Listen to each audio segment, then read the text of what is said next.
ابن عمر عن النبی صلی اللہ علیہ وسلم. یعنی ابو حنیفہ نے امام نافع سے، انہوں نے عبداللہ ابن عمر سے، انہوں نے محمد رسول اللہ صلی اللہ علیہ وسلم سے. قرآن کے علاوہ صحابہ کرام کے جمع کیے ہوئے حدیث شریف کے نسخوں کے علاوہ اسلامی لائبریری میں جو سب سے پہلی کتاب لکھا ہے وہ ابو حنیفہ نے لکھا، اور وہ سند کے ساتھ لکھا ہے. اسی کے طرز پر دوسری کتاب اسلامی لائبریری میں تیار ہوئی جو امام مالک نے لکھا، اس کا نام موطا ہے. پھر امام مالک کے شاگردوں نے اس کی نقل کیا، اس کا نام بھی موطا محمد اور موطا امام مالک ہے. ابو حنیفہ رحمۃ اللہ علیہ کے شاگردوں میں امام محمد رحمۃ اللہ علیہ نے 6 بڑی کتابیں لکھا: جامع صغیر، جامع کبیر، سیر صغیر، سیر کبیر، مبسوط اور زیادات. امام ابو یوسف نے کتابیں لکھا. جس طرح امام ابو حنیفہ اور ان کے شاگردوں نے کتاب تیار کیا، اس کتاب کی سند تابعین اور صحابہ کے واسطے سے رسول پاک تک پہنچتی ہے. میں آپ سے پوچھتا ہوں، انہوں نے یہ خدمت کیا کیا دین کو خراب کرنے کے لیے؟ کیا دین کو بگاڑنے کے لیے؟ امام مالک نے کتابیں لکھا، ان کے شاگردوں نے کتابیں لکھا. امام شافعی رحمت اللہ علیہ نے کتاب لکھا، اس کا نام کتاب الام ہے، چھپی ہوئی ہے. اٹھا کر کے دیکھ لو، امام شافعی سند سے روایت نقل کرتے ہیں کہ میں نے فلاں سے، انہوں نے فلاں سے، انہوں نے فلاں سے، اور رسول پاک صلی اللہ علیہ وسلم سے یہ روایت نقل کیا. چوتھے امام احمد ابن حنبل، ان کی کتاب مسند احمد میرے دوستو چھپتی ہے، ہزاروں حدیث اس میں ہیں. احمد ابن حنبل اسے سند کے ساتھ رسول پاک تک پہنچاتے ہیں. یہ ہے وہ فقہ جس کو ہم مانتے ہیں، یہ ہے وہ مسئلے جس کو ہم مانتے ہیں. دیکھو ایک سوال اور کر کے جاتا ہوں.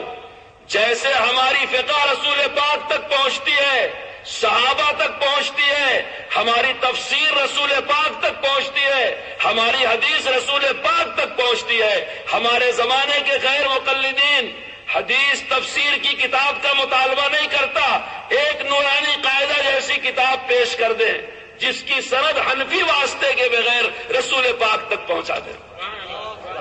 ان کے پاس جو حدیث کا ذخیرہ ہے وہ بغیر سند کے، جو تفسیر یہ بیان کرتے ہیں بغیر سند کے.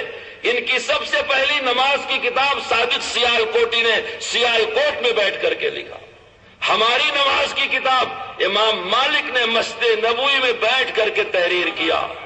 ہماری نماز کی کتاب صحابہ کے دور میں تیار ہوئی، تابعین کے دور میں تیار ہوئی. ان کی نمازوں کو دیکھ کر کے وہ کتابیں لکھی گئی. اس میں نماز کے درجے بتائے گئے کہ نماز میں کیا چیزیں فرض ہیں، کیا چیزیں شرط ہیں، کیا چیزیں واجب ہیں، کیا چیزیں سنت ہیں، کیا چیزیں مستحب ہیں. وہ لوگ جو اس بات پہ جھگڑا کرتے ہیں کہ آمین زور سے پکارا جائے یا دھیرے سے، میں ان سے ایک سوال کر کے جاتا ہوں.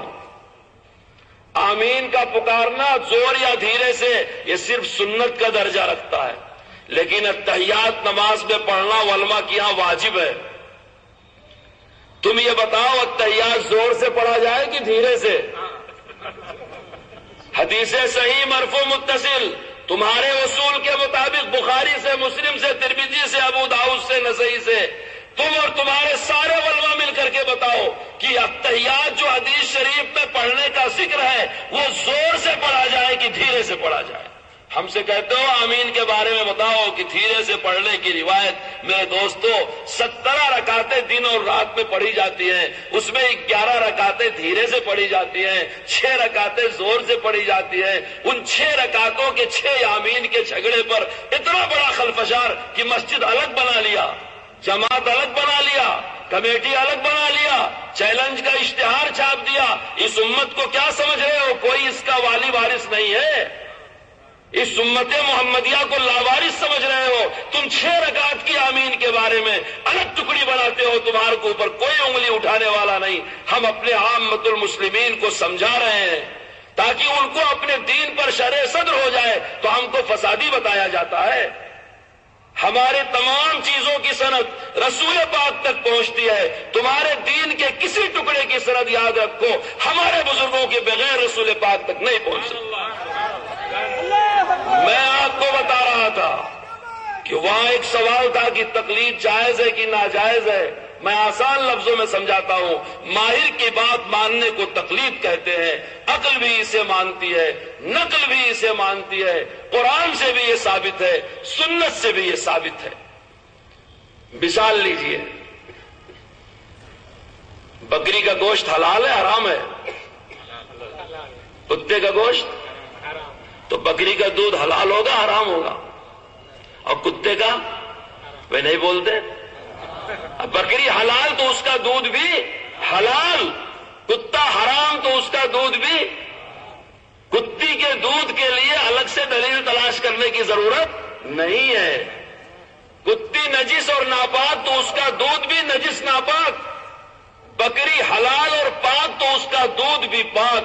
اب غور سے سنو, پلے بات کے لے جاؤ. ہم تقلید کرتے ہیں صحابہ کی, صحابہ معیار حق ہیں. ہم تقلید کرتے ہیں ائمہ کی, ائمہ اہل حق ہیں. ان کا کردار کھلی کتاب ہے, جس کا جی چاہے مطالعہ کر لے. مسلمان تو مسلمان, اگر کافر بھی بزرگوں کے حالات مطالعہ کرے گا تو اس کا دل گواہی دے گا کہ یہ اہل حق تھے. ان کی جب وہ اہل حق تھے, ان کی تقلید بھی برحق ہے, ان کی نقل بھی برحق ہے. اور تم جتنی آیتیں پیش کرتے ہو, اتخذوا احبارهم ورهبانهم اربابا من دون اللہ, ذرا اس کے آگے پڑھو, والمسیح ابن مریم. جتنی تقلید کی قرآن میں مذمت ہے, یہ یہود و نصارہ کی تقلید کی مذمت ہے.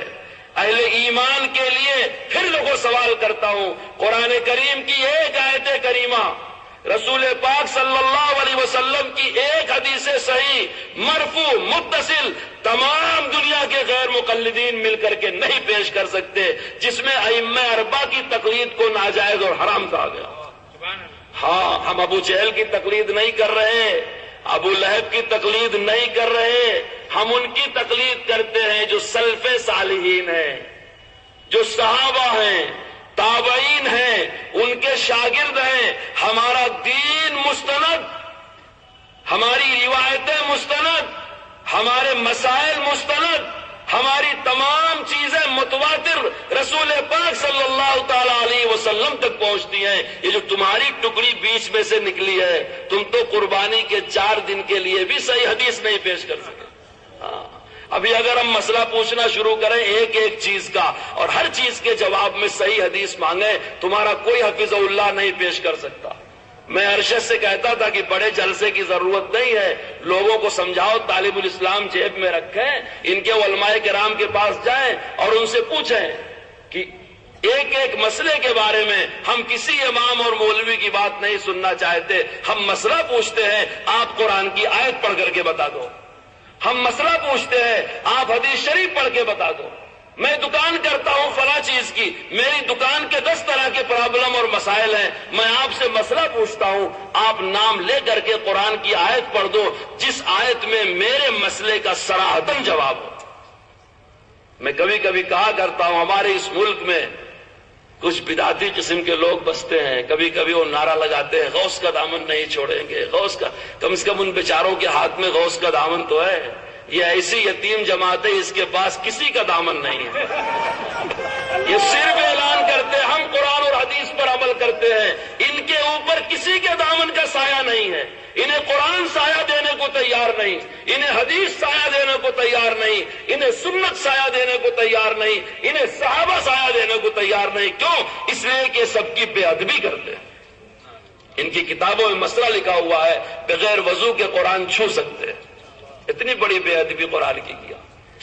ان کی کتابوں میں لکھا ہے کہ صحابہ کا قول و فعل حجت نہیں ہے, اور بعض صحابہ کو رضی اللہ تعالی عنہ کہنا بھی جائز نہیں ہے. جہاں پوری امت کی پیشانی جھک جاتی ہے, یہ ان صحابہ کرام کو رضی اللہ تعالی عنہ کہنے کے لیے تیار ہے. قرآن کہتا ہے والسابقون الاولین والسابقون الاولون من المہاجرین والانصار. رضی کو نہیں مانتے, ہم اماموں کو نہیں مانتے, صحیح حدیث مانتے. یہ صرف پروپیگنڈا ہے, یہ ہمت نہیں کر پا رہے ہیں. اصل میں یہ صحابہ کرام کو نہیں مانتے. ان کا جھگڑا صحابہ سے ہے, اور چونکہ ائمہ صحابہ پر فدا ہیں, ہم صحابہ پر فدا ہیں, اس لیے ہم ان کا تعاقب کر رہے ہیں. ہم صحابہ کے وارث ہیں, ہم دین کے وارث ہیں. جو ان کی شان میں گستاخی کرے گا صحابہ کرام کی طرف سے ہمارا ہی سینہ پہلے سامنے آئے گا. میں آپ سے پوچھتا ہوں، ابو بکر صدیق رضی اللہ تعالی عنہ نے جتنے کام رسول پاک کی دنیا سے پردہ فرمانے کے بعد کیے، آج کی غیر مقلد جماعت اپنے وصول کے مطابق کیا ہر کام کے لیے قرآن کی آیت اور حدیث صحیح مرفوع متصل پیش کر سکتی ہے؟ کیا کام صدیق اکبر نے کیا؟ رسول پاک کو سپرد خاک کیا، آپ کو کہاں زیر زمین کیا جائے اس کے لیے جگہ کا انتخاب کیا، اور فرمایا میں نے اللہ کے رسول سے یہ سنا تھا، پوری تفصیل آپ کے ذہن میں آ گئی ہوگی۔ اس کے بعد بیعت ہوئی، آپ کی خلافت پر اجماع ہوا، آپ کی اطاعت مانی گئی، سارے صحابہ نے تسلیم کیا، سب کی بنیاد صرف ایک قیاس تھا، وہ بھی سن لو، ایک قیاس کیا تھا؟ اللہ کے رسول نے اس امت کی نماز میں جس کو اپنا جانشین بنایا ہے، اس امت کے دنیاوی امور میں بھی وہی رسول پاک کا خلیفہ ہوگا۔ اگر قیاس کرنا فعل شیطانی ہے تو قرن اول کے سارے صحابہ جنہوں نے یہ دیکھ کے کہ رسول پاک نے اپنے مصلی پر صدیق اکبر کو کھڑا کیا، اپنے امور سارے صدیق اکبر کے حوالے کر دیے، اگر قیاس کرنا فعل شیطانی ہے تو تمہارا یہ کہاں تک نشانہ جا رہا ہے؟ تم صحابہ کرام کو کیا کہو گے؟ پھر یہ کہتے ہیں صحابہ نے بگاڑ دیا دین کو۔ کیسے بگاڑا؟ حضرت عمر نے اپنے زمانے میں طاقت سے کئی فیصلے کیے، اسی فیصلے میں یہ بھی کیا کہ رمضان میں مسلمان 20 رکعت تراویح پڑھے۔ پوری امت میں حضرت عمر کی تراویح کے منکر صرف شیعہ تھے، یا تو ہمارے زمانے کے غیر مقلدین، ان کے ہاں تراویح نام کی کوئی نماز نہیں ہے، بلکہ یہ تراویح کو بدعت کہتے ہیں۔ میں تم سے پوچھتا ہوں، جب ہمارا تمہارا عقیدہ ہے کہ صحابی بدعتی نہیں ہوتا تو ان کے بدعت کہنے کا اثر کتنی دور تک پڑتا ہے؟ کس نے 20 رکعت تراویح شروع کیا؟ کہاں شروع کیا؟ رسول پاک کی مسجد میں۔ اچھا یہ پڑھواتے کیسے بھائی؟ 8 رکعت پڑھو۔ میں پوچھتا ہوں، اگر 8 رکعت تراویح ہے، ابو بکر صدیق کے زمانے میں رمضان آیا تھا کہ نہیں آیا تھا؟ 2.5 سال آپ خلیفہ رہے، 2.5 سال میں رمضان تو آیا ہی ہوگا۔ تو اگر صحابہ نے تمہاری دلیلوں سے 8 رکعت تراویح سمجھا تھا تو ابو بکر صدیق کے 2.5 سالہ دور خلافت میں جب رمضان آیا تو ان مسجدوں میں کیوں نہیں 8 رکعت ایسے پڑھی گئی جماعت کے ساتھ جیسے تم پڑھتے ہو؟ کیوں نہیں پڑھی گئی؟ پتا چلا کہ تم جو سمجھ رہے ہو صحابہ کی سمجھ کے خلاف ہے۔ صحابہ نے اس سے تراویح ویسی سمجھا تھا جیسی عمر فاروق کے زمانے میں شروع کیا، اور تم نے تراویح ایسی سمجھا جیسی کسی صحابی نے نہیں سمجھا۔ تو جو صحابہ کی سمجھ کے خلاف چلے وہ گمراہی کہلایا جائے گا، وہ حق پر نہیں کہلایا جائے گا۔ یہاں تک تو برداشت کر لیتے کہ یہ کہتے 20 نہیں پڑھیں گے، ہم 8 پڑھیں گے، چلو بھائی تراویح کی نماز مستحب ہے، نفل ہے، لیکن اوپر سے انہوں نے جو ظلم کیا وہ یہ کہ امت کی 20 رکعت کو بدعت کہا، اور اپنی ہی 8 رکعت کو۔ کہاں تک اس کا اثر گیا کہ صحابہ نے جو 20 رکعت پڑھی وہ بدعت شروع کیا۔ حضرت عائشہ ابھی حیات ہے، ازواج مطہرات حیات ہیں، ہزاروں صحابہ حیات ہیں، نواسے رسول سیدنا حسین ابن علی رضی اللہ تعالی عنہ حیات ہے۔ حضرت حسین کی کربلا کی جنگ کی تاریخ کبھی پڑھیے میرے دوستو، خواجہ معین الدین چشتی اجمیری رحمت اللہ علیہ کا شعر ہے، دین ہست حسین دین پناہ ہست حسین، دین ہست حسین دین پناہ ہست حسین، شاہ ہست حسین بادشاہ ہست حسین، سرداد نداد دست در دست یزید، حقہ کی بنائے لا الہ ہست حسین۔ اگر حضرت عمر بدعت ایجاد کرتے حضرت حسین خاموش رہ سکتے تھے؟ حضرت عمر کے جسم پر عید کے دن صرف 2 سفید چادریں تھی، ایک صحابی نے کھڑے ہو کر کے سوال کر لیا کہ سب کو ایک ملی، آپ کو 2 کیسے مل گئی؟ ان کے بیٹے نے کھڑے ہو کے کہا کہ میں نے اپنی والی بھی ابا کو دے دیا ہے۔ تم کیا تمہاری طرح صحابہ کو سمجھتے ہو کہ ریالوں کے بدلے تمہارے فتوے بدلتے رہیں؟ تم صحابہ کو ایسا سمجھتے ہو؟ حالت اور موسم کے اعتبار سے تمہارے خیالات بدلتے رہے۔ آج کے 50 سال پہلے سلفی لفظ سننے کو ہی نہیں آتا تھا، اب جسے بھی دیکھو وہ سلفی، جسے بھی دیکھو وہ سلفی۔ 100 سال میں تم نے کتنے چولے بدلے ہیں، تم اپنے ہی اوپر صحابہ کو بھی قیاس کر رہے ہو۔ میرے دوستو تلوار چل جاتی اگر حضرت عمر کوئی ایسا کام کرتے جو کام دین میں نہیں تھا۔ اس لیے یہ کہنا کہ حضرت عمر کی 20 رکعت بدعت ہے، حضرت عمر کو حق کیا؟ اچھا اتنا بڑا چیلنج کرنے کے بعد جب حدیث مانگی گئی تو حدیث پیش کیا بخاری شریف کی وہ جس میں 4 رکعت پڑھنے کا ثبوت ہے۔ یہ جو اتنا بڑا چیلنج کر بیٹھے کہ 20 رکعت بدعت ہے، ہماری 8 ہی سنت ہے، اس کے لیے جب ان سے کہا گیا کہ حدیث صحیح مرفوع متصل غیر معارض دکھاؤ جس کے تم دعوے دار ہو، تو بخاری پیش کیا۔ وہ جانتے ہیں بخاری تو ہاتھ میں نہیں پڑھ پائے گا، لیکن جب وہ علماء کرام کے ہاتھ میں آئی اور ان کی حدیث کھولی گئی تو دیکھا حضرت عائشہ صدیقہ رضی اللہ تعالیٰ عنہ کی روایت ہے، وہ فرماتی ہے رسول پاک کی نماز رمضان اور رمضان کے علاوہ میں کوئی فرق نہیں ہوتا تھا، تراویح رمضان میں ہی پڑھی جاتی ہے، غیر رمضان میں نہیں پڑھی جاتی۔ اور ان کی اس دلیل والی حدیث میں لکھا ہے اربان کی 4 پڑھتے تھے، اور اسی میں لکھا ہے کہ وتر 3 پڑھتے تھے۔ تو چیلنج اتنا بڑا دے بیٹھے، لیکن ثبوت پیش کرنے آئے تو ثبوت پیش نہیں کر سکے۔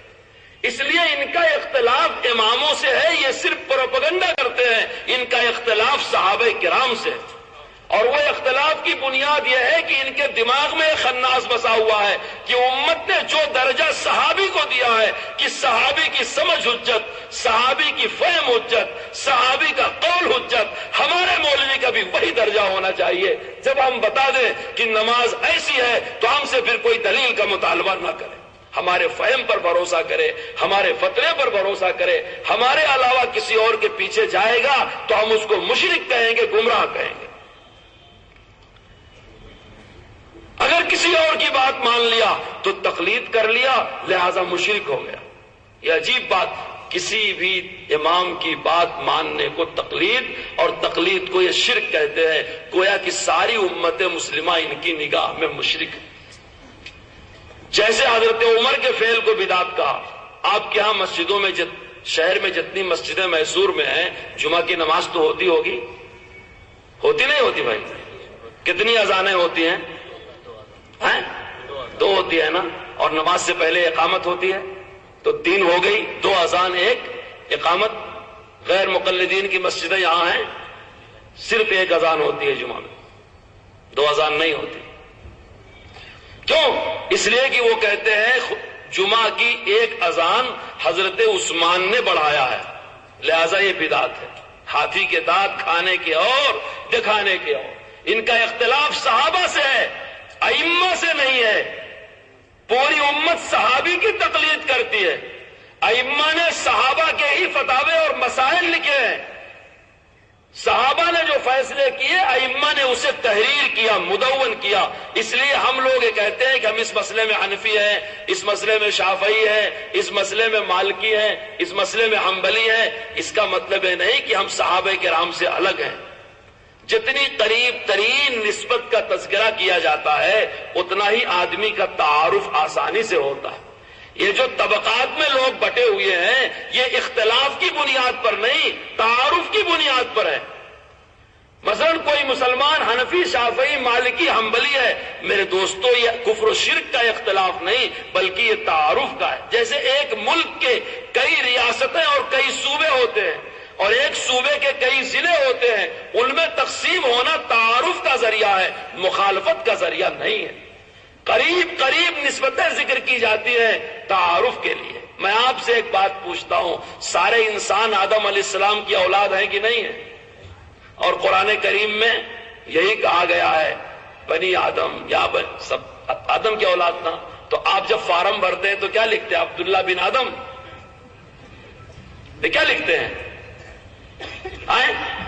عبداللہ بن آدم لکھتے ہیں۔ میں کبھی کبھی تعجب کرتا ہوں کہ ان کے جھانسے میں آنے والے کتنے بڑے بیوقوف ہیں، عقل کہاں رکھ کر کے چلے جاتے ہیں۔ وہ پوچھتے بھائی تم حنفی ہو یا محمدی ہو؟ اگر میں تم سے پوچھوں کہ تم آدم کی اولاد ہو کہ اپنے ابا کی اولاد ہو، میری بات سنو گے غور سے؟ بول صاحب کیسی بات آپ کرتے ہیں؟ میں کہوں ارے تم نے اپنے ابا کا نام ولدیت میں لکھ دیا، قرآن کی مخالفت کر دیا، تم قرآن کے مخالف ہو گئے۔ اللہ کے رسول نے تو یہ کہا تھا کہ میں تمہارے اندر 2 چیزیں چھوڑ کر کے جا رہا ہوں، اور اللہ یہ کہہ رہا ہے اطیعوا اللہ و اطیعوا الرسول، اللہ کی مانو، رسول اللہ کی مانو۔ تم عالم مولویوں کے مسئلے مسائل مانتے ہو، جب میری بات پر آپ ہنس رہے ہیں کہ اپنے ابا کی اولاد ہو کہ آدم کی اولاد ہو، تو ان کی بات بھی تو قابل ہنسی ہے جو یہ کہتے ہیں کہ آپ محمد الرسول اللہ کو نہیں مانتے، اماموں کو مانتے ہیں، مولویوں کو مانتے ہیں۔ میرے دوستو قریب قریب کی جو نسبتیں ہیں، قریب قریب کی نسبتیں، وہ تعارف کا ذریعہ ہیں، وہ اختلاف کا ذریعہ نہیں ہوتی۔ اگر تم فارم بھرنے جاؤ اپنے اسکول میں اور ڈائریکٹ لکھ دو انڈیا الہند، موٹا سے لکھو الہند، انڈیا ہندوستان فلاں فلاں فلاں، نیچے ہندوستان، نہ میسور کا نام لکھو، نہ محلے کا نام لکھو، نہ ڈور نمبر لکھو، بعد میں بولو بھائی ہم لوگ انڈین، ہمارے پاسپورٹ میں نیشنلٹی انڈین لکھی ہے، تو متعلقہ افسر کہے گا کہ آپ اپنے دماغ کا علاج کراؤ، یہاں ڈور نمبر بھی لکھنا، گلی نمبر بھی لکھنا، محلے کا نمبر بھی لکھنا، شہر لکھنا، ریاست لکھنا، پھر انڈیا کا نمبر آئے گا۔ تو جب آپ سے پوچھا جائے گا کہ آپ کس امام کے پیچھے نماز پڑھتے ہیں، تو اپنے مسجد کے امام کا نام لینا ہوگا نا۔ آپ نے کس سے قرآن پڑھا تو مدرسے کے مولوی صاحب کا نام لیں گے۔ اللہ تعالیٰ فرما رہا الرحمن علم القرآن، کہ اللہ نے قرآن سکھایا اور اللہ نے قرآن نازل کیا تاکہ پڑھو۔ تو تعارف اور پہچان کے لیے قریب ترین واسطوں کا تذکرہ کیا جاتا ہے، جس کو یہ پروپیگنڈا کرتے ہیں کہ تم لوگوں نے رسول پاک کو چھوڑ دیا اور اماموں کو پکڑ لیا۔ میرے دوستو، رسول پاک کے پیچھے چلنے کے لیے ہی ائمہ کرام کے پیچھے چلتے ہیں، اور ائمہ کرام نے جو دین ہم تک پہنچایا ہے وہ رسول پاک والا ہی دین ہے۔ اپنے گھر سے انہوں نے کچھ نہیں کہا ہے۔ ان کا اختلاف صحابہ کرام سے ہے، اسی لیے یہ تراویح کی 20 رکعت نہیں پڑھتے، اور اسی لیے یہ جمعہ کی 2 اذانیں نہیں دیتے۔ کہتے ایک اذان حضرت عثمان غنی رضی اللہ تعالیٰ عنہ نے پڑھایا ہے، یہ حضرت عثمان کی بدعت ہے۔ ان کے علماء نے اپنی کتابوں اپنی پہچان لکھا ہے کہ ہماری پہچان یہ ہے کہ ہم جمعہ میں 3 اذانیں نہیں کرتے، یعنی صرف ایک اذان اور ایک اقامت کہتے ہیں، حضرت عثمان والی اذان نہیں، لِکَوْنِهِ بِدْعَةً، کیونکہ وہ بدعت ہے۔ اب میں تم سے پوچھتا ہوں کہ جو جماعت صحابی کو بدعتی کہے وہ جماعت اہل حق نہیں ہو سکتی۔ اس سے بچانا اپنے جوانوں کے لیے بہت ضروری ہے۔ اس لیے ہم جو تقلید کرتے ہیں جس دین کی، جس مسئلے مسائل کی، وہ صحابہ کرام والا دین ہے جو متواتر ہے۔ ہمارے ائمہ نے اسے کتابی شکل میں مرتب کیا ہے، وہی ہمارے مدرسوں میں پڑھایا جاتا ہے، اور اسی پر عمل کرنے والے وہ سارے محدثین تھے جن کی حدیثیں آج کل غیر مقلدین پیش کر کے دعویٰ کرتے ہیں کہ ہم اہل حدیث ہیں، حدیث پر عمل کرتے ہیں، تم اہل رائے ہو، رائے اور قیاس پر عمل کرتے ہو، ہم رسول پاک کے پیچھے چلتے ہیں، تم اماموں کے پیچھے چلتے ہو، اور وہ بھول جاتے ہیں کہ حدیث کے لکھنے والے تمام مصنفین انہی اماموں کے مقلد تھے۔ وقت بہت ہو گیا، میں ایک بات بتا کر کے اپنی بات مختصر کرتا ہوں۔ تقلید کرنا شرک ہے، اور تقلید کرنے والا مشرک ہے۔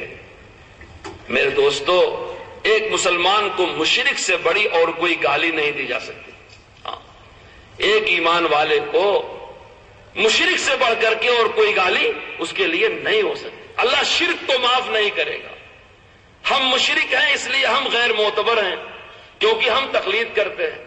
لوگ یہ نہیں سمجھتے تقلید صرف وہی کی جاتی ہے میرے دوستو جہاں جزوی اور فروعی مسئلہ ہوتا ہے۔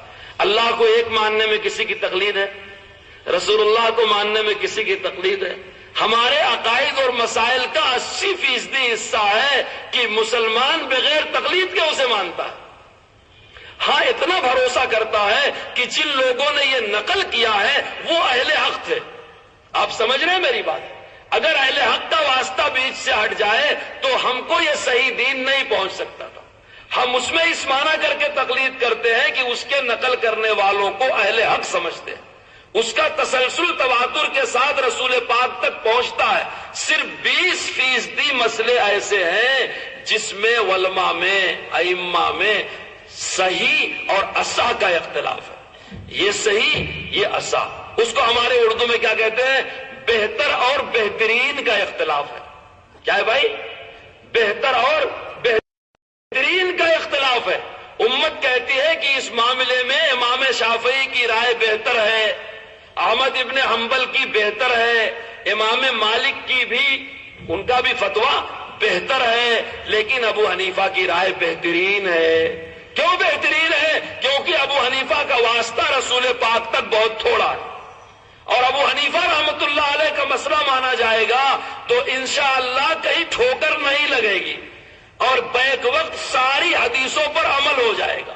میں اس کی ایک چھوٹی مثال دیتا ہوں آپ کو. جس نے 1 روپیہ خیرات کیا اس کو 4 آنا خیرات کرنے کا ثواب ملا کہ نہیں ملا؟ جس نے 1 روپیہ خیرات صدقہ کیا اس کو 4 آنا صدقہ کرنے کا ثواب ملا کہ نہیں ملا؟ اب غور سے میری بات سنو. کسی حدیث میں یہ ہے کہ نماز کے شروع میں اللہ کے رسول نے یہاں تک ہاتھ اٹھایا، اور کسی میں ہے چادر کے اندر تھے ایسے ہاتھ اٹھایا، اور کسی میں ہے کندھے کے اوپر اٹھایا، کسی میں ہے کان کی لو تک، لیکن سر تک اٹھانے کی روایت نہیں ہے. ارے سمجھ رہے میری بات؟ سر تک اٹھانے کی روایت نہیں ہے. اب جس نے ہاتھ کان تک اٹھایا تو یہاں تک اٹھا کہ نہیں اٹھا؟ جس نے کان تک ہاتھ اٹھایا، کان کی دونوں لو تک، شہمتئی الاذنین جسے کہتے ہیں، تو اس پر اس کو ثواب مل گیا یہاں تک اٹھانے کا بھی، یہاں تک اٹھانے کا بھی، یہاں تک اٹھانے کا بھی، یہاں تک اٹھانے کا بھی. اور جس نے یہیں تک اٹھایا وہ 3 حصے سے محروم رہ گیا کہ نہیں محروم رہ گیا؟ سمجھا میری بات؟ اسی لیے ابو حنیفہ رحمۃ اللہ علیہ کے فتویٰ ہم اس لیے نہیں مانتے کہ 3 امام کا فتویٰ غلط ہے، بہتر ہے، لیکن ابو حنیفہ رحمۃ اللہ علیہ کا بہترین ہے. جیسے نماز میں رفع یدین کرنا، بڑا اس کا چرچا کرتے ہیں لوگ، نماز میں رفع یدین، نماز میں رفع یدین. میں کہتا ہوں نماز میں رفع یدین کرنے کی حدیث شریف ہے. غیر مقلدین کہتے ہیں ہاں وہ حدیث شریف ہے. بخاری شریف میں لکھا ہے حضرت عبداللہ ابن عمر رضی اللہ تعالیٰ عنہ رکوع میں جانے سے پہلے اور رکوع سے کھڑے ہونے کے بعد رفع یدین کرتے تھے. بخاری کی روایت ہے بخاری میں. اور یہ بھی روایت ہے مصنف ابن ابی شیبہ کی کہ حضرت عبداللہ ابن عمر رضی اللہ تعالیٰ عنہ صرف شروع نماز میں رفع یدین کرتے تھے اور اس کے بعد نہیں کرتے تھے. تو اختلاف ہوا کہ نہیں ہوا؟ ارے بھائی اختلاف ہوا کہ نہیں ہوا؟ تو جب حدیثوں میں اختلاف ہو تو فیصلہ کہاں سے ہوگا؟ قرآن شریف سے ہوگا نا. بھائی قرآن بڑا، حدیث بڑی، اللہ بڑا، رسول اللہ بڑے. اللہ کا قول بڑا ہے، رسول پاک کے اقوال اسی اللہ کے قول کی شرح ہے، اسی کی وضاحت ہے. قرآن شریف دیکھو قرآن کیا کہتا ہے. قرآن کہتا ہے اقم الصلاۃ لذکری. قرآن کہتا ہے الذین هم فی صلاتہم خاشعون، جو خشوع سے نماز پڑھتے ہیں. اور صحابی رسول کہتے ہیں خشوع کا مطلب ہے کہ رفع یدین نہیں کرتے. تو قرآن کی بات مانی جائے گی، حدیث کی بات مانی جائے گی. بات ہوئی ابو حنیفہ نے جو فتویٰ دیا وہ بہترین، اور ائمہ کا فتویٰ غلط نہیں، بہتر، لیکن ابو حنیفہ کا بہترین. اب ایک آدمی بہترین کو چھوڑ کر کے کچھ اور لیتا ہے تو ضرور اندر کا مریض ہے. اگر وہ اندر سے مریض نہیں ہے تو بھائی کیا وجہ ہے کہ بہترین کو چھوڑ کر کے، قرآن کے مطابق والے کو چھوڑ کر کے اور اختلافی بات کو لیتا ہے؟ کچھ تو اس کے اندر ہے نا، دال میں کالا، کچھ طبیعت کا چور اندر بیٹھا ہوا ہے. علامتوں کو دیکھ کے ڈاکٹر بیماری پکڑا کرتے ہیں. تو رفع یدین کرنا ہمارے زمانے میں علامت ہے بے ادب ہونے کی. رفع یدین کرنا ہمارے زمانے میں علامت ہے ائمہ کرام اور علماء کرام سے بے اعتماد ہونے کی. رفع یدین کرنا ہمارے زمانے میں علامت ہے امت میں انتشار کرنے کی. آپ کے سمجھ میں نہ آیا ہو تو اور وضاحت سے سمجھ لیں. قرآن کہتا ہے اقم الصلاۃ لذکری، نماز قائم کرو میرے ذکر کے لیے. نماز کی کوئی ادا ذکر سے، تسبیح سے، تلاوت سے خالی نہیں ہے. جب ہم نماز میں کھڑے ہوئے اللہ اکبر کہا، یہ حرکت ہوئی نا، اللہ اکبر کہا، اس کے بعد کیا کرتے ہیں بھائی؟ کیا کرتے ہیں؟ ثنا. پھر کیا کرتے ہیں؟ اعوذ باللہ بسم. پھر کیا کرتے ہیں؟ فاتحہ. پھر کیا کرتے ہیں؟ بسم اللہ ضم سورہ. پھر کیا کرتے ہیں؟ اللہ اکبر. رکوع میں کیا کہتے ہیں؟ ارے بھائی آپ تو کہتے ہوں گے، نہیں کہتے ہوں گے تو کہتے کیوں نہیں؟ اور پھر کھڑے ہوتے تو کیا کہتے ہیں؟ اور اس کے بعد اگر منفرد کہے گا مقتدی ربنا لک الحمد ہے کہ نہیں؟ پھر کیا کرتے ہیں؟ اللہ. ایک رکعت ایسے ہی پوری نماز پوری کرتے ہیں نا. میں دیکھو ایک سوال اور کر کے جا رہا ہوں. غیر مقلدین یہ بتائیں جب نماز کی ہر ادا میں کوئی نہ کوئی ذکر ہے تو وہ جو ہاتھ ہلاتے ہیں اس میں کیا ذکر ہے؟ ہم نے وتر کی تیسری رکعت میں ہاتھ اٹھایا تو اللہ اکبر کہا. غور سے سنو. ہم نے عید کی 6 تکبیریں کہی تو اللہ اکبر کہا. بڑی آسانی سمجھا دیتے ہیں کہ دیکھو حنفی لوگ وتر میں رفع یدین کرتے ہیں، عید میں رفع دین کرتے ہیں، نماز میں نہیں کرتے۔ اللہ کے بندو، ہمارا رفع دین ذکر کے ساتھ ہوتا ہے، کیونکہ نماز ذکر سے خالی نہیں، نماز خشوع سے خالی نہیں، نماز قائم ہی کی جاتی ہے ذکر کے لیے، خدا کی یاد کے لیے۔ ہم نے وتر میں قنوت کے لیے اللہ اکبر کہا، جب ہاتھ اٹھایا تو اللہ اکبر کہا، عید کی 6 زائد تکبیریں کہا تو اللہ اکبر کہا۔ آپ حج کرنے گئے ہیں، حجر اسود سے طواف شروع کیا تو تسبیح پڑھا کہ نہیں پڑھا؟ شیطان کو کنکری مارا تو تسبیح پڑھا کہ نہیں پڑھا؟ ہم مومن ہیں، ہمارے ہاتھ کی کوئی حرکت اللہ کے نام سے بے نیاز نہیں ہے، ذکر اور تسبیح سے بے نیاز نہیں ہے۔ ہم التحیات میں بیٹھے، ہم نے انگلی کا اشارہ کیا، اشہد ان لا الہ الا اللہ، ہماری انگلی کا اشارہ بھی خدا کے نام کے بغیر نہیں۔ اور یہ بھی التحیات میں بیٹھتے ہیں، ایسے ہلاتے رہتے ہیں۔ ہمارے مولانا شریف صاحب ہیں، حافظ شریف صاحب آسام مدراس کے، کہنے لگے میرے پاس ایک کتاب لے کر کے آیا بچہ کہ اس میں ہر رکع حرکت دیا۔ انہوں نے کہا دیکھ با، مجھے اردو آتی نہیں، میں لکھنؤ والا نہیں، ہر رکع کا مطلب ہلایا، تو ہلانا ہلالے کو رہنا۔ ارے بھائی تو حدیث دکھاتا انگلی ہلانے والی، اور ہلا لے کے رہتا ہے نا پورے نماز پر، دوسروں کی بھی نماز خراب کرتا ہے۔ تو ان کو حدیث کی فہم نہیں ہے، قرآن کی فہم نہیں ہے، حدیث کی سمجھ نہیں ہے، اور نمک حرامی یہ ہے کہ جن کے ذریعے سے یہ ذخیرہ پہنچا ہے ان کے گستاخ اور بے ادب ہیں۔ ہمارے ہاتھ کا اشارہ، انگلی کا اشارہ بھی خدا کے ذکر سے بے نیاز نہیں ہے۔ غیر مقلد مولوی سب مل کر کے یہ بتائیں کہ جو تم رفع دین نماز میں کرتے ہو اس میں کون سا ذکر کرتے ہو؟ کہتے ہیں حدیث شریف میں، دیکھو میں حدیث شریف پیش کرتا ہوں، صرف رکوع میں جاتے ہوئے اور رکوع سے کھڑے ہو کے ہی رفع دین نہیں ہے، بلکہ سجدوں میں بھی رفع دین۔ اور ان کا ایک بہت بڑا عالم ہے ناصر الدین البانی کی کتاب ہے صفت صلاۃ النبی، اس کے صفحہ نمبر 204 کے حاشیے پر لکھا ہوا ہے، اور اس کتاب کا ترجمہ کرنے والا ہندوستان کا ایک غیر مقلد مولوی ہے فتح اللہ عبد الباری مدنی۔ اس نے حاشیے میں لکھا ہے کہ سجدوں والا رفع دین 10 صحابہ سے ثابت ہے، تو کیوں نہیں کرتے بھائی؟ اگر عبداللہ ابن عمر سے ثابت تھا رکوع میں جانے والا، رکوع سے اٹھنے والا تم نے کر لیا، تو سجدوں والا کیوں نہیں کرتے؟ اچھا، جب یہ تیسری رکعت کے لیے کھڑے ہوتے التحیات پڑھنے کے بعد تب تو رفع دین کرتے ہیں، لیکن جب دوسری کے لیے کھڑے ہوتے ہیں تو رفع دین نہیں کرتے۔ جب ہر اٹھنے بیٹھنے میں رفع دین ہے تو یہ دوسری رکعت میں کیا گناہ ہے کہ تم رفع دین نہیں کرتے؟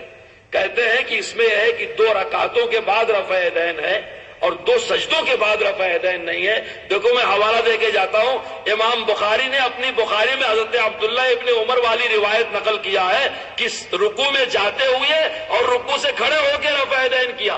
انہی امام بخاری نے جزء رفع دین میں روایت نقل کیا ہے کہ 2 سجدوں سے کھڑے ہو کر کے بھی رفع دین کیا، یعنی دوسری رکعت کے شروع میں بھی رفع دین کیا۔ حدیث کی کئی کتابوں میں دوسری رکعت کے شروع کا رفع دین بھی لکھا ہوا ہے، تو اگر حدیث پر عمل کرنا ہے تو پوری پر یا آدھی پر؟ بھائی پوری پر ہونا چاہیے نا۔ پھر شروع میں بھی رفع دین کرو، رکوع میں جاتے ہوئے بھی رفع دین کرو، رکوع سے کھڑے ہونے کے بعد بھی رفع دین کرو، سجدوں میں جاتے ہوئے رفع دین کرو، دوسری رکعت۔ یہ کیا بات ہے؟ فتؤمنون ببعض الکتاب وتکفرون ببعض، کی بعض کو مانتے ہو بعض کو چھوڑتے ہو۔ اب ہم جو کرتے ہیں اس کی بھی وضاحت سن لو۔ ہم بالکل شروع والا رفع دین کرتے ہیں، اس کے بعد نماز میں کہیں رفع دین نہیں کرتے۔ کیوں؟ تکبیر تحریمہ والا رفع دین سنت ہے، غور سے سنیے، تکبیر تحریمہ والا رفع دین سنت ہے، وطر والا رفع دین سنت ہے، عیدین والا رفع دین سنت ہے، استلام والا رفع دین سنت ہے، اور رمی جمرات والا رفع دین سنت ہے، دعا کے لیے صفا مروہ پر ہاتھ اٹھانے والا رفع دین سنت ہے۔ یہ کس نے کہا؟ محمد رسول اللہ نے کہا۔ کس نے نقل کیا؟ صحابہ نے۔ ہماری کتاب میں کہاں سے لکھا گیا؟ ابراہیم نخعی سے۔ فتویٰ کس کا بنا؟ ابو حنیفہ کا۔ تبلیغ کون کرتا ہے؟ ہم سب۔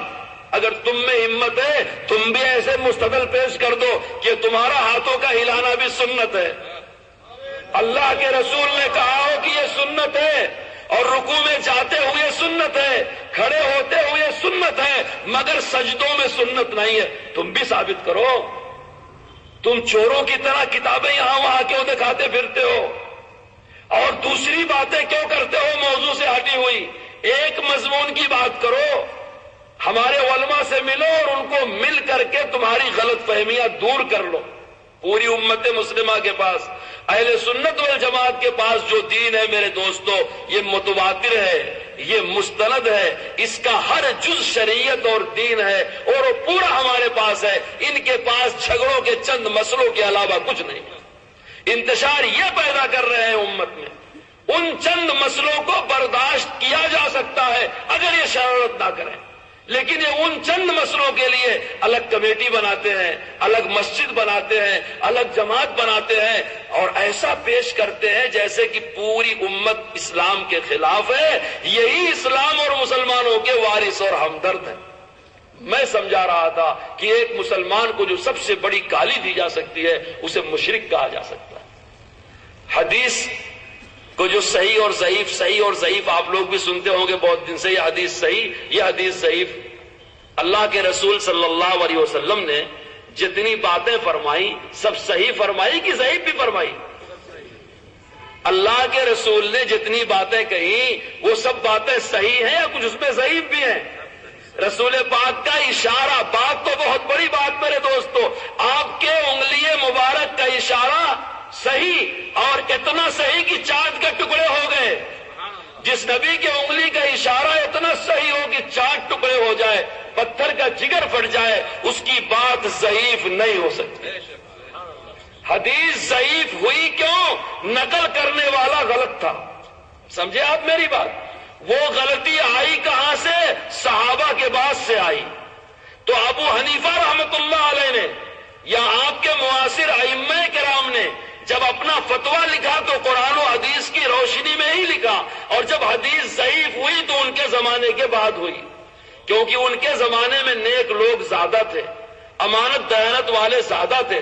ابو حنیفہ کو جو حدیثیں پہنچی اس کا کوئی راوی ضعیف نہیں تھا، لیکن بعد میں امام بخاری کو جب وہ روایت پہنچی اس کا بعض راوی ضعیف ہو گیا تھا.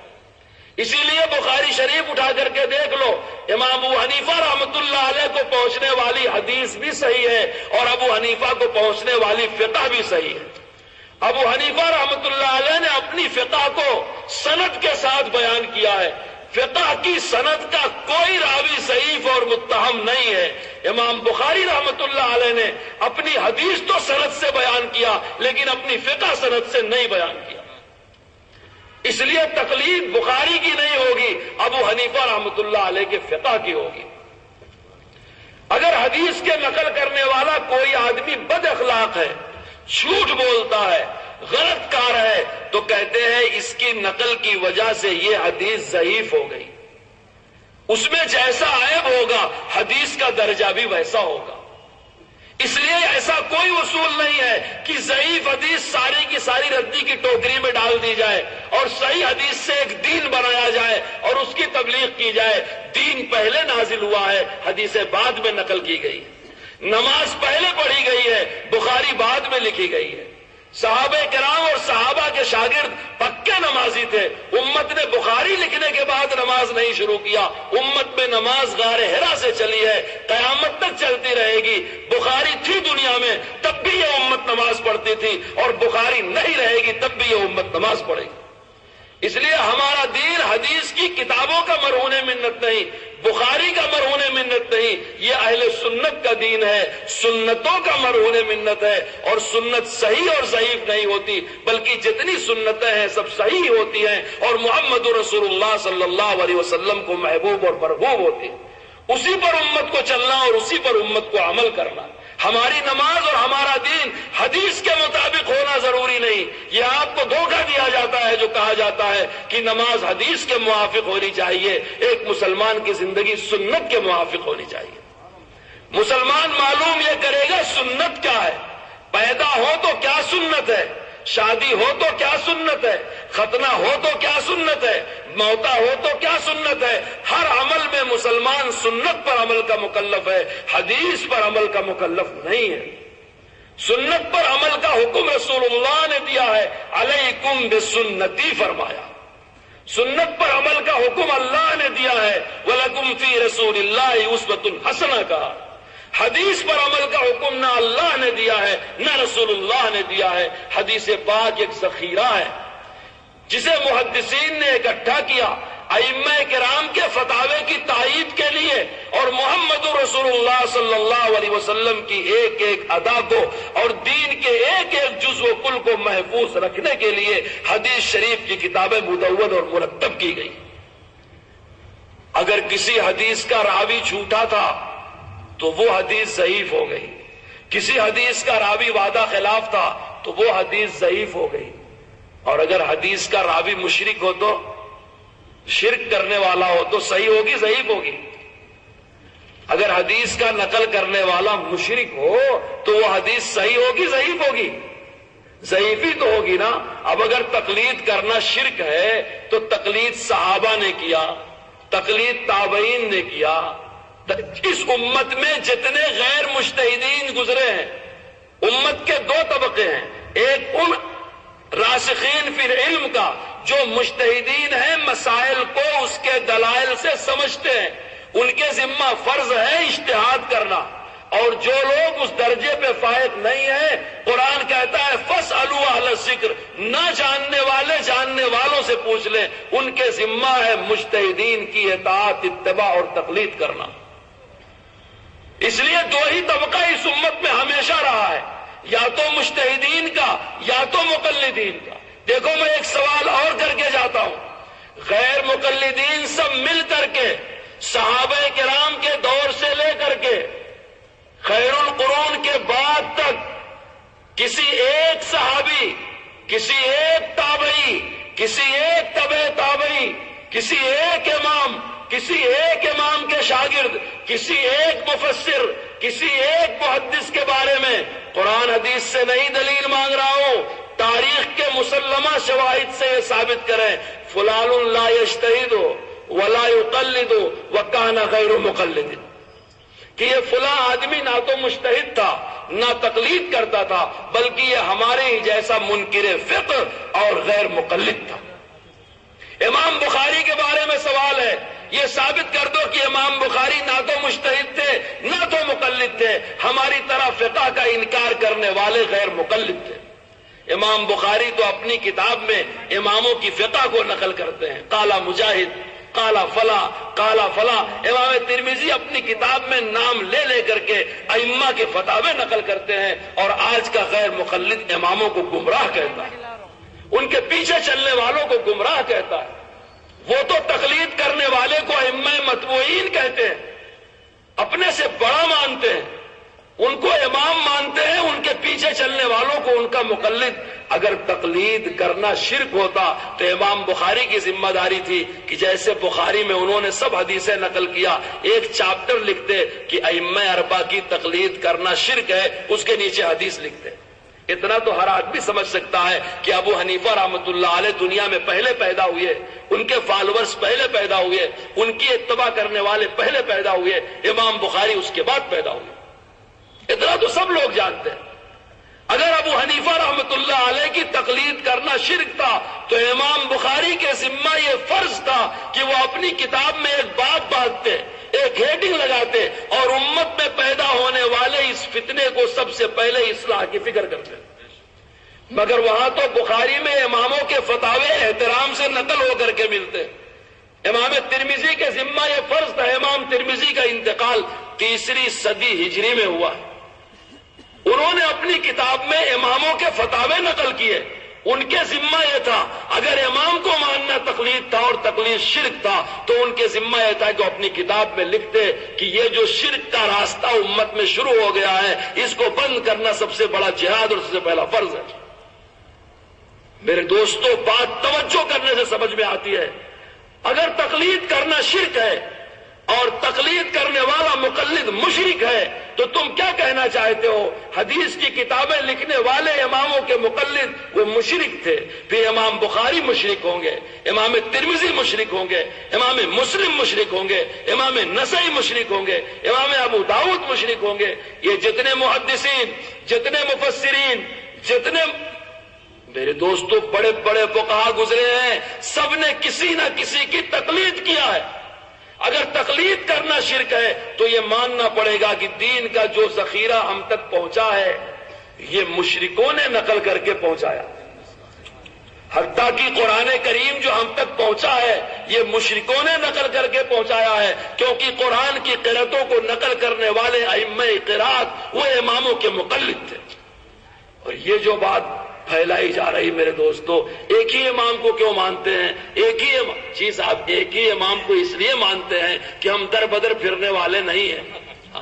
ہم نے ایک نبی کی چوکھٹ پکڑا، ایک خلافت کی چوکھٹ پکڑا، اللہ کی ایک کتاب پکڑا، ایک امام کو پکڑا۔ آج بھی جب امت میں کسی مسئلے میں اختلاف ہوتا ہے تو ہم صبح دوپہر شام لباس نہیں بدلتے، ہم ایک بہترین راستے کو امانت دیانت کی بنیاد پر اختیار کر لیتے۔ اگر چاروں میں سے ایک کو ماننا جرم ہے، آپ اس مضمون کو شاید نہ سمجھ سکے، علماء سے پوچھئے گا، قرآن کریم 7 قرأتوں پر نازل ہوا تھا، یعنی سورہ فاتحہ 7 طریقے سے پڑھا جاتا ہے۔ اگر 7 میں سے کسی ایک کو پڑھنا گناہ ہے، کیونکہ 7 میں پڑھنے کی آزادی ہونا چاہیے، کسی ایک میں لکھنا گناہ ہے، حالانکہ وہاں 7 میں سے صرف ایک قرأت متواتر چل رہی ہے، اسی میں قرآن شریف کی کتابت ہوتی ہے۔ ہمارے ایک حنفی عالم نے علامہ البانی سے ایک مرتبہ پوچھا تھا، جو تقلید شخصی کی بڑی مخالفت کرتے تھے کہ اگر تقلید شخصی کرنا شرک ہے، یعنی ایک ہی امام کا فتویٰ ہر مسئلے میں لینا شرک ہے، تو جب سے آپ نماز پڑھنے لگے ہیں سورہ فاتحہ ایک ہی قرأت پر کیوں پڑھتے ہیں؟ کبھی آپ کو چاہیے فجر میں ایک قرأت میں پڑھو، ظہر میں ایک قرأت میں پڑھو، بلکہ 4 رکعت میں 4 قرأتوں میں پڑھو، الگ الگ ایک ہی قرأت میں پڑھنے کو آپ کیوں اکتفا کرتے ہیں؟ اگر تقلید شخصی شرک ہے تو آپ نماز پڑھ کر کے ایک امام کی قرأت میں سورہ فاتحہ کی قرأت کر کے مشرک ہوئے۔ اگر آپ مشرک نہیں ہوئے تو یہ امت بھی مشرک نہیں ہوئی۔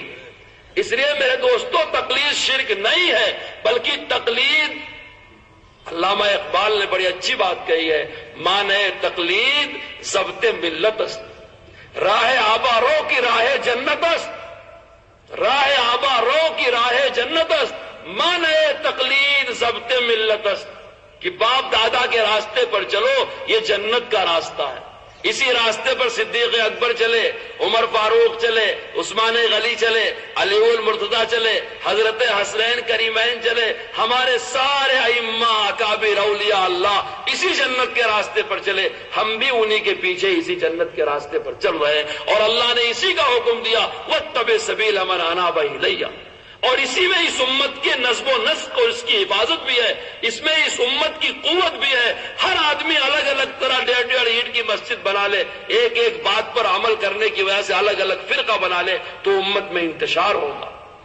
میں ایک جگہ ایسے ہی اپنی باتیں کہہ رہا تھا، ایک صاحب نے کہا بخاری سے ہی بتا دیجئے کہ بخاری میں بھی تقلید کرنے کا حکم دیا گیا۔ میں نے کہا دیکھو بخاری شریف میں کتاب الجنائز کی ایک روایت ہے، آپ لوگ بھی غور سے سن لیں، اتفاق سے بات یاد آ گئی۔ بخاری شریف میں کتاب الجنائز یعنی جنازے کا بیان، وہاں حضرت انس بن مالک رضی اللہ تعالیٰ عنہ کی روایت لکھی ہے، ان کے شاگرد ابو قتادہ نقل کرتے ہیں۔ دو کتنی پکی بات بتا رہا ہوں، انس بن مالک کی روایت ہے، بخاری خود اس کے ایک راوی ہیں، مرکزی راوی حضرت ابو قتادہ ہے۔ روایت کا مضمون یہ ہے، اللہ کے رسول صلی اللہ علیہ وسلم نے فرمایا کہ جب میت کو قبر میں دفن کر کے اس کے ساتھی واپس آتے ہیں تو 2 فرشتے آتے ہیں اور اس کو اٹھا کے بیٹھاتے ہیں اور اس سے سوال کرتے ہیں۔ وہ سوال معروف مشہور ہے، اس روایت میں ہے کہ اس سے پوچھتے ہیں ما تقول فی ھذا الرجل، یعنی قبر میں حضرت محمد رسول اللہ صلی اللہ علیہ وسلم کی زیارت ہوتی ہے اور ان سے پوچھا جاتا ہے مرنے والے سے کہ ان کے بارے میں کیا کہتا ہے، تو وہ ایک گواہی دیتا ہے کہ یہ میرے رسول ہیں۔ تو اللہ کے رسول صلی اللہ علیہ وسلم نے فرمایا کہ پھر اس کو اس کی جگہ جنت اور جہنم کی دکھائی جاتی ہے۔ حضرت قتادہ نے اس روایت کو 2 سند سے بیان کیا۔ اس کے بعد والا ٹکڑا یہ بیان کرتے ہیں انس بن مالک رضی اللہ تعالیٰ عنہ کی روایت کا کہ جو آدمی نہیں پہچان پاتا وہ کہتا ہے اقول ما یقوله الناس، کہ جو لوگ کہتے تھے میں وہی کہتا تھا، مجھے معلوم نہیں یہ کون ہے۔ تو اللہ کے رسول صلی اللہ علیہ وسلم نے کہ یہ جواب کافر اور منافق کا ہوتا ہے، وہ نہیں پہچانتا، وہ یہ جواب دیتا ہے۔ اب اس کے بعد والا ٹکڑا ہے، فرمایا کہ اس کو فرشتے یضربو بمطارق، اس کو گرج لے کر کے فرشتہ مارتا ہے، اور مارتے ہوئے فرشتہ یہ کہتا ہے فلا دریتا ولا تلیتا۔ یہ 2 لفظ سنانے کے لیے میں نے اس روایت کا مفہوم بیان کیا جو بخاری نے 2 جگہ نقل کیا، فلا دریتا ولا تلیتا، کہ نہ تو تو خود سمجھتا تھا، نہ تو نے خود سمجھا، نہ سمجھنے والوں کے پیچھے چلا۔ ترجمہ میرا نہیں ہے، یہ ترجمہ کیا ہے نواب وحید الزمان خان حیدرآبادی، جو غیر مقلدوں کے بڑے مضبوط بانی عالم دین ہیں۔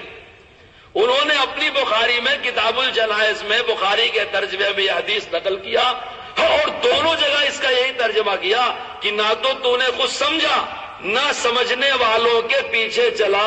میں ان سے پوچھتا ہوں اسی کا نام تو تقلید ہے؟ ہم ایسے غیر مقلد کیوں بنے کہ قبر میں ہم کو گرز لے کر کے مارا جائے اور یہ کہا جائے کہ نہ تو پیچھے چلا، نہ تو خود سمجھتا تھا، نہ سمجھنے والوں کے پیچھے چلا۔ جو پوچھتے ہیں کیا تم سے پوچھا جائے گا کہ ابو حنیفہ کی تقلید کیوں کیا؟ کیا قرآن میں ان کا نام تھا؟ کیا حدیث میں ان کا نام تھا؟ نام دکھاؤ اماموں کا، نام دکھاؤ بزرگوں کا۔ میرے دوستو، اگر کوئی آدمی یہ دعویٰ کرے کہ اللہ نے کہا اقیم الصلاۃ، اے لوگوں نماز پڑھو، نماز قائم کرو، اس میں میرا نام زید، عمر، بکر، خالد نہیں لکھا ہے، مولانا صاحب یہ اللہ کا عام خطاب ہے، اگر اقیم الصلاۃ کے بعد آپ میرا نام قرآن میں دکھا دیں میں تبھی نماز پڑھوں گا۔ آتوا الزکوٰۃ میں اللہ نے جنرل حکم دیا ہے، آپ میرا نام دکھا دیں تبھی میں زکوٰۃ ادا کروں گا۔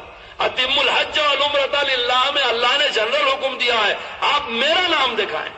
میرے دوستو، ایک ایک آیت کے مضمون اور مفہوم میں پرسنل شخصی نام دکھانا یہ کسی کا وصول نہیں ہے۔ ان کی بدنصیبی ہے کہ شرائط اپنی طرف سے لگاتے ہیں اور اس کے مطابق پھر یہ دلائل تلاش کرتے ہیں، جبکہ اہل سنت والجماعت کا طریقہ ہے کہ اللہ رسول نے جو فرما دیا صحابہ کی فہم کے مطابق اس سے جو بات مستنبط ہوتی ہے اس کا استنباط کر لیتے ہیں اور اس پر عمل کر لیتے ہیں، اپنی طرف سے نہ کوئی شرط بڑھاتے نہ اس پر کوئی ضد کرتے۔ اس لیے تقلید شخصی کرنا میرے دوستو ہمارے اس زمانے میں عامی مسلمان کے لیے واجب ہے۔ کیوں واجب ہے؟ اس لیے اگر وہ کسی جاننے والے کے پیچھے نہیں چلے گا تو اپنے نفس کے پیچھے چلے گا، جو نفس کو امام بنائے گا ضرور گمراہ ہوگا۔ اسی وجہ سے فقہا نے اصطلاحی زبان میں تقلید شخصی کو واجب لغیر ہی کہا، اور اسی لیے امت ہمیشہ یہ کرتی رہی ہے کہ نہ جاننے